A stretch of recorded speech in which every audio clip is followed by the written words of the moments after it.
ఇప్పుడు ఇట్లా కూర్చున్నావు, నీకు చెప్తాదా ఎట్లా అవుతుందో. డంబుల్ పట్టుకో, ఈ shoulder the front part active ఉందా, కొంచెం ఈ పార్ట్ యాక్టివ్ ఉంది ఫ్రంట్ ది, అట్లానే ఉండు.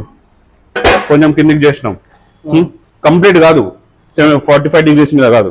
ఇప్పుడు షోల్డర్ కొంచెం అప్పర్ పార్ట్ ఇట్లుంది, యాక్టివ్ ఉంది. దాని తర్వాత ఇంకా కిందికి చేసినాం. ఇప్పుడు చెస్ట్ ఈ పార్ట్, షోల్డర్ కొంచెం పార్ట్ యాక్టివ్ ఉంది, ఇంకా కిందికి చేసినాం. రైట్. ఇప్పుడు ఫ్రంట్ చెస్ట్, ఇది ఫ్లాట్ చెస్ట్ అంతా యాక్టివ్ ఉంది, కంప్లీట్ చెస్ట్ అంతా యాక్టివ్ ఉందా, ఇంకా కిందికి చేస్తాం. ఇంకా కిందికి చేసినప్పుడు ఈడి వరకు, అంటే ఎంత యాంగిల్ చేంజ్ అయితే ఉంటుందో ఈడి నుండి ఫోర్స్ ఈడి వరకు వస్తుంది. అర్థమైంది?